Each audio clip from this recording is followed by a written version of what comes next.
راځو نن اکسل مو پرون تعریف کړی و.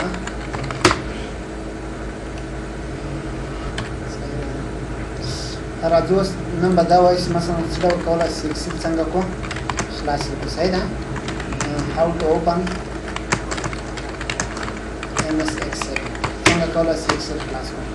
اکسل لرونه خلاصولی شي په ورډ کې مې ویلي دلته تاسې ووایئ فرام start menu bal from search box bal from run from keyboard bal from CMD from desktop pop-up menu menu from address box address bar bal with on name. راځو چیرته فرام سٹارټ منو نه څنګه خلاصو. راځو چیرته سٹارټ منو باندې کلیک وکړئ. بیا راځم آل پروګرام ته. پال پروګرام کې دلته راځم مایکروسافټ چې پیدا کوم آفیس کې بیا چیرته راځم مایکروسافټ ورډ باندې کلیک کوم.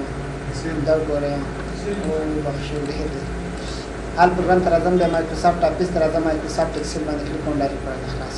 صحیح ده. دا یو طریقه ده. بل طریقه یې د فرام سرچ باکس ته سرچ باکس نه خلاصولای شم. دې ته سرچ باکس وایي دې ځای ته. صحیح ده. نو ترته ولیکئ ایکسل ډایرکټ ورته خلاصي انټر یې کړئ ډایرکټ خلاصي. صحیح ده. دا بله طریقه ده. بله طریقه یې د فرام رن د رن هم تاسو کولی شئ ایکسل څنګه کوئ خلاص کړئ. راځم چېرته رن ته. رن خو پېژنئ. رن کې دلته طریقه مه ایکسل انټر بټن پرېس کوم ډایرکټ راته خلاصېږي. دا دویم بله طریقه ده. صحیح ده. بله طریقه یې درته وښیم فرام کیبورډ. د کیبورډ نه یې خلاصولی شي شارټکټ کې نه. راځم چېرته آل پروګرام ته. په آل پروګرام کې آفیس ته مایکروسافټ آفیس په ایکسل باندې رایټ کلیک کوم. کوم کلیک رایټ. بیا پراپرټي ته ځم. پراپرټیز کې دلته شارټکټ کی ورکوم. پاتې مثال ای ورکوم. چې ما ورکړلو ای. د ای نه تر زیډ پورې تاسو کومه کی ورکولی شئ. د صفر نه تر نهه پورې. صحیح ده. خو کنټرول او اټ دا په خپله لیکل کېږي. صحیح ده. یوازې موږ چې ولیکو یو حروف ولیکو. اپلای کوم یې بیا یې اوکې کوم. اوس راشي په کیبورډ کې الټ کنټرول ای ونیسئ ډایرکټ په ایکسل راته راخلاصي. دا وګورئ چې ونیسئ الټ کنټرول ای. دا الټ ته مثلا دا کنټرول ده او دا چې ده ای دې باندې کلیک کوم وګورئ ډایرکټ راته خلاصي. صحیح ده.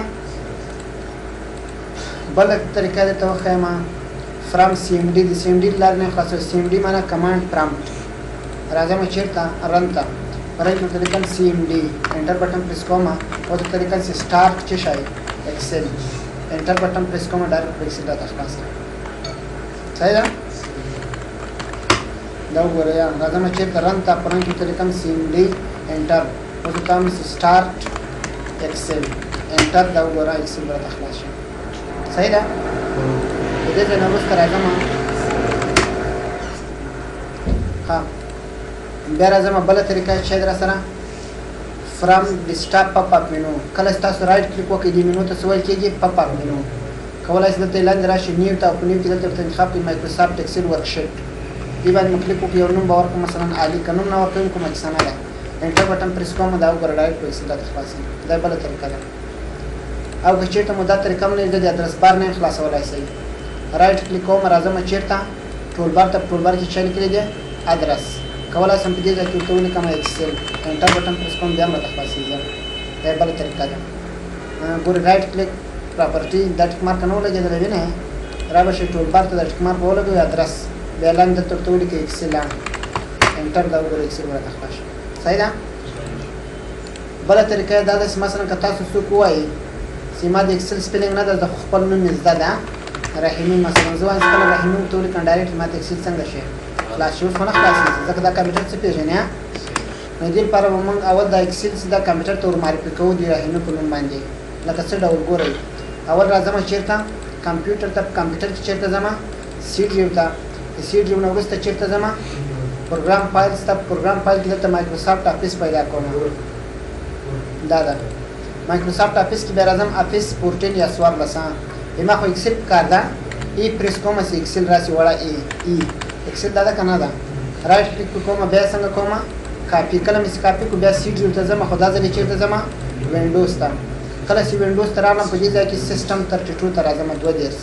ډبل کلیک کوم. بیا په دې خالي ځای کې رایټ کلیک کوم. چېرته ځم پیسټ شارټ کټ دې ته سره راغلم او دې ته یو نوم ور بدلوم ایکسل ته رائټ کلیک کوم په دې شارټ کټ باندې رنیم هغه خپل نوم ورکوم رحیمي انټر بټن پریس کوم اوس کولای شم دلته راشم په رنګ کې ورته ولیکم چې شای رحیمي کله دا ورته ولیکم دا ور بیا ایکسل راته خلاصېږي ځکه ته نو اوس کمپیوټر ته د رحیمي په نوم باندې ایکسل څنګه کول ور معرفي نه کوم دا ور رحیمي چې کله نو کې په ډایرکټ ایکسل خلاصېږي یو ځل بیا ورته ګورئ را به اول چیرته سی ډیو ته پروګرام فایل ته بیا مایکروسافټ اپیس ته اپیس 14 بیا دینه ای پریس کوم چې ایکسل راشه ایکسل را کنه راغیا رائټ کلیک کوم بیا چیرته راځم کاپی دي ځان کولای شي خپل طریقه باندې ته وخایم راځم سی ډیو ته بیرته وینډوز ته وینډو کې سیستم څو پیدا کوم 2 دیرس رائټ کلیک کوم بیا چیرته ځم پیسټ چاله کړی شارټ کټ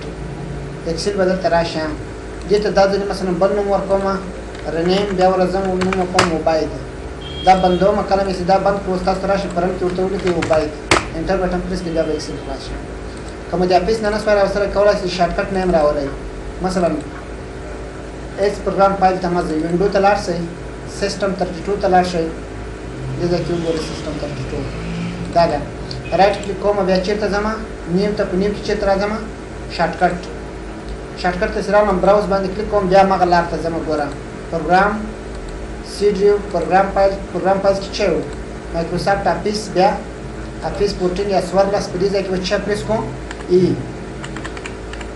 ایکسل پیدا کړیا را کنه راغیا دا انتخاب کې اوکی کوي دا نیکسټ کې نیکسټ نو په دې ځای کې نو ورته تاسو خپل فاشنون مثلا عمر فینیش کله مو سي فینیش کړلو وسې وګورئ هم دلته راشي رن ته پران کې ورته کې عمر انټر دې بیا میکسل در خلاصېږي صحیح ده دا د ایکسل د خلاصولو چوي لارې اوس راځو موږ د ایکسل چا وایو آی ډي ای به وایو آی ډي ای پیژنئ چې ډول کیږي ها انټیګریټډ ها ډیولپمنٹ انوایرنمنت دا د آی ډي ای شای ده مخفف ده انټیګریټډ ډیولپمنٹ انوایرنمنت صحیح ده مکمل دغه ټول ماحول ته دې ځای نه ولې ان تر دې ځای پر دې ټول ته څه کېږي آی ډي ای وایي کېږي انټیګریټډ په دې معنی دا د مختلفو برخو نه جوړ شوی ده مثلا کمبو باکس دا کمانډ بټن یا ټکس باکسونه مختلف شي کې لګیدل ځکه دې ته انټیګریټډ وایي کېږي صحیح ده اوس برازو د هر یو نوم په پیژنو مثلا د لیکما سم نیم او په دې ځای کې چې لیکما آی ډي یو لیکما کله یو لیکم کوړای لاندې خانه ټول ډکه کن کنټرول نسمه بیا دا کښ کوم لاندې خپل حساب ډیریږي او کنټرول مو سره نیولې وي صحیح ده راځو اول په دې نیم کې دلته لیکو دا وړ کې بټن خو نه سیکس په لیکل دی د څه پر کوم بټن وایي کیږي ایکسل بټن ډیر شان ورډ کوم وایي صحیح ده لازم دې ځنه تر دې نقطې پورې دا وړو کې ټول بار ته څه وایي کیږي ها کویک اکسس ټول بار بیا دې ځنه دې وکټو ما نشنه نه ده د څه وایي غشنه دې ځنه ولې ان تر کومه ځای پورې تر دې ځای پورې دا بوکوان سپیل کړه دې څه کېږي ټایټل بار دلته درې بټن دې ته څه کېږي ها کیپشن باکس ار کنټرول باکس یو خبره ده صحیح ده دا منفي نشه دې منفي نشه څه کېږي مینیمایز او دا وګوره دا مربع نشه دې ته څه کېږي میکسیمایز او بل دا کومه بل بټن څه دې څه کېږي کلوز هايدي جنب وست راځم هوم انزرت دا شان چې لیکلي دي څه کېږي مینو ټیب مینو ټیب دې ته وکړي په 2003 کې شو اته بیا څه کېدل مینو بار خدا کومه کې 2003 واغې کې څه صحیح دا وس مینو څه کېږي مینو ټیب هر کله تاسو یو ټیب باندې کلیک وکړئ د لاندې کوم غټ پټۍ سره خلاصې دي ته څه کېږي رایبون دا رایبون بیا په برخو ویشل شوی مثلا د دې ځای تر دې ځای پورې یو برخه د هر برخه ته څه کېږي ګروپ باکس مثلا تر دې ځای پورې دا کلیبورډ ګروپ ده دې ځای بیا فونټ ګروپ ده بیا الاینمنت ګروپ ده هر یو ته څه کېږي ګروپ باکس صحیح ده بلکې دې ځای نه وروسته کله تاسو راشئ لاندې ګروپ باکس دا چې لیکل دي ته فارمولا بار وایي کېږي څه ته وایي کېږي فارمولا بار ځکه ورته وایي کېږي چې کوم عددونه تاسو جمع یا منفي هر فارمولا سي اپلای کړئ هغه فارمولا وګورئ دلته بره درته شو کوي په دې ځای کې دا عددونه یا جمع دي یا منفي یا ضرب یا تقسیم په دا مخکې را روان دي صحیح ده په یوازې اوس دا زده کړئ چې دې شي ته څه ویل کېږي فارمولا بار او دلته چې لیکلي دي وګوره D15 یا 15 دې ته بیا څه ویل کېږي نیم باکس یا ادرس باکس ورته ویل کېږي. یوه خبر ده. دا معنا د دې مطلب دا ده چې وګوره زه په دې حجره کې ولاړ یم چا لیکلي دي H نه دا معنا د دې حجرې نوم چی ده H نه د پاس طرف نه H ده او د دې طرف نه چی ده نه ده. بله داسې په اکسل کې حجره نشته چې هغه په کوم نوم باندې وي H نه. په اکسل کې ټولې حجرې یا هره حجره چې ده یونیک نوم لري یا ځانګړی نوم لري. صحیح ده. بل چې ده په دې عمود ډول باندې ستون دې شیانو ته څه ویل کېږي کالم او وګوره په دې ډول باندې بیا دې ته څه ویل کېږي رو. صحیح شوه. په دې ډول باندې کالم او په دې ډول باندې څه ده رو ده. صحیح ده. بل A B C D دغه څه لیکلي دې ته څه ویل کېږي کالم هیډینګ ده. څه ورته وایي کالم هیډینګ A B C ته ویل کېږي. او دا 1 2 3 داسې لیکلي دې ته بیا څه ویل کېږي رو هیډینګ ده. 1 2 3 څلور دا حساب یې لیکلی. صحیح ده. بل دغه یو هغه ته څه ویل کېږي هره یوه حجره ته څه ویل کېږي سیل. کومه حجره کې ستاسو کلیک کړی وي د توره سوي یا انتخاب سوي دې ته کوم سیل ویل کېږي اکټیو سیل. هغه حجره فعاله وي لکه دا وګوره یو حجره فعاله ده. صحیح ده. کلیک پې وکړئ. بل ګورئ کله ستاسو مثلا دلته ولیکئ چې عمر دې ځای نه دا هغه ونیسئ دا پوینټر نه ده دې ځای نه چې ونیسئ لاندې ټولې خانې ډک کړئ که نه کړئ ډکې په خپله دغه وړه نښه ته څه ویل کېږي دا وړه نښه نه ده چې پوینټر وړی او مثبت ترې نه جوړ شي دې ته څه ویل کېږي فیل هینډل. څه ورته وایي فیل هینډل. فایده یې دا ده مثلا که زه ولیکم چې سنډ کله چې دلته راشم دا ونیسم دا وګوره سنډې منډې ټیوزډې په خپله راځي. یا مثلا تاسو ولیکئ چې جنوري دا وګوره دا ټول انتخاب کړئ داسې لاندې جنوري فبروري مارچ په خپله راځي. دې ته څه ویل کېږي فیل هینډل. مشکل خو نشته کې. کله چې مطلب تاسو کالمونه او روګانې دا سره یو ځای کړئ کالمونو او د روګانو مجموعه ته څه ویل کېږي شیټ. څه ورته وایي شیټ. او د شیټونو مجموعه ته څه ویل کېږي بوک. او د بوکس مجموعه ته بیا څه ویل کېږي ورک بوک یا ورک شیټ ورته ویل کېږي. صحیح ده. په هر بوک کې مطلب کله چې تاسو نوی بوک خلاص کړئ په هغې کې څو شیټونه موجود وي 3 شیټس. په ډیفالټ ډول باندې څو شیټونه وي کې 3 موږ تاسو بیا کولی شئ چې هغه څنګه کړو دې ځای نه زیات هم کړو. صحیح ده. بل چې دلته وګورئ دې ته سکرول بار ویل کېږي. څه ورته ویل کېږي سکرول بار. په کوم سکرول بار ورټیکل سکرول بار. لاندې یو بل سکرول بار چې راځي دا سکرول بار دې ته بیا کوم سکرول بار ویل کېږي هاریزونټل سکرول بار. هدف باندې ورسېدي دا هاریزونټل افقي سکرول بار دا کوم سکرول بار ده ورټیکل یا هم عمود سکرول بار. صحیح ده. لاندې څخه راشي دا ریډي سپیل کله د ان تر دې ځای پورې دې مکمله څه ویل کېږي سټیټس بار. دا لاندې وینډو ټاسک بار نه دا خړه پټۍ. صحیح ده. دې منفي نښې نه تر مثبت نښې پورې دا کرښه د دې ته څه ویل کېږي زوم سلایډر. او بل نوم یې څه ده زوم پین هم ورته ویل کېږي. دواړه یو شی دي زوم پین یا هم زوم سلایډر. صحیح ده. دې منفي نښه ته څه ویل کېږي زوم آوټ او مثبت نښه ته زوم ان ویل کېږي. یعنې په زوم آوټ باندې صفحه کوچنۍ کېږي او په زوم آوټ باندې زوم ان باندې څنګه کېږي غټېږي. صحیح ده. سپینه ساحه چې تاسو لیکنه کې کوئ دې ته بیا څه ویل کېږي بیکګراونډ.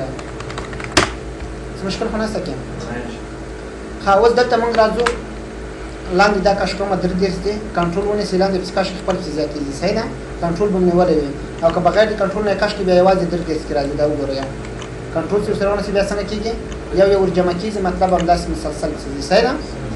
ها اوس راځو په یو شیټ کې مطلب موږ روګانې معلوموو روز پر شیټ. روز پر شیټ دا معنی چې په یو شیټ کې څو روګانې دي دا به څنګه معلوموو. دا وګورئ دې ځای کې ولاړ یم کنټرول بټن به ونیسئ بیا به د لاندې کیو وهئ دغه بټن وګورئ اخرو ته لاړم. اخرو ته چې لاړم دا معنی چې په یو شیټ کې 10,48,516 روګانې څنګه دي موجودې دي. دلته راځم لیکم چې څو دي 10,48,516 روګانې په یو شیټ کې څنګه دي موجود دي. که کالمونه معلوموم مثلا ټوټل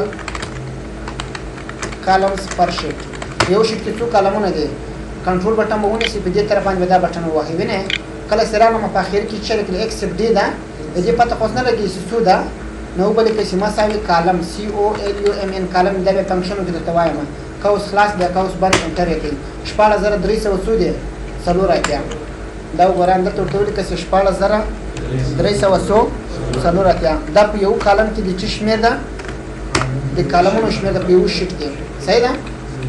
که روګانې معلوموئ مثلا ټوټل سیلز وبخښئ سیلز پر شیټ یو شي کې مطلب څو هغه د سلونه دي مساوي د رو او د کالمو مجموعه به څنګه کې سره ضرب کې د سلونو شمیر ده چې په یو شي کې دوه سلونه څنګه دي موجود دي چاته مشکل نشته کې ها بل داسې کله به موږ تاسو په ورډ کې لیکنه کوله البته موږ لیکل چې مساوي ار ان ډي لیکل کوم نه لیکل په دې خاطر باندې موږ د پریکټس لپاره چاو کو لیکنه وکړو خو دلته سیده دلته موږ چا کوو دلته موږ رنګ دغه په ځای باندې موږ چا استعمالو رائټ ټول لیکنه انتخابو داسې کله مو لیکنه انتخاب کړو یو نوم به ولیکو عمر ار نوم تاسو لیکئ بیا به کنټرول انټر وهئ ګوري اول به ود صحه انتخاب کړئ بیا به چا ولیکئ نوم کله مو نوم ولیکلو بیا به کیبورډ کې چا وهئ کنټرول انټر فنکشن ټول پیژنئ دا کنټرول دا چي دا انټر دا په مورسه دی او کله مو مثلا کوم لیکنه کړې وي بره مثلا په دې ځای کې مالکنه وکړو عمر وزغالي سلاندې حجره ټول د دینه ډاکې کېدا سي یا په داسې وخت کې د ځای راشي د څونه سي ډاکې ذکر نه ویني داسې او یا کوم داسې نشوي کولای چې د تراشي په دې ځای کې وګورئ دا ټول انتخاب کړئ بیا کنټرول ډي وهي چې وهي کنټرول ډي او یا اول د صحه انتخاب کړئ ټول کې عمر کنټرول انټر بیان ډاکې زلاندې پوه شئ باندې ګوره دا دسه عمر مثلا دلته کوم چې جان ورستن کولای شي دا ټول انتخاب کنټرول دی وهم او کچې مثلا اولی کنټرول انټر نه کار اخلي بیا به اول انتخاب کې جان به ولي کې بیا به کنټرول انټر وهي بیا به اول انتخاب کوي دا په پوه شوي ولر دا چې پریکټس پر لیکنه کو اول صحه انتخاب او بیا لیکنه کو بیا کنټرول انټر پریس کوو دا موږ ته پریکټس پر لیکنه کې لکه څنګه کوم سپورت کې پریکټس پر لیکنه کوله څه مشکل خو نه سکه کوم مشکل بیا بیا تکراروم وسیل بټن ودې شامل پوه شوي ټول باندې همدومره د باسو کوم ثبات نور ملګری نه مقصد ده چې تکار به سر نه وایي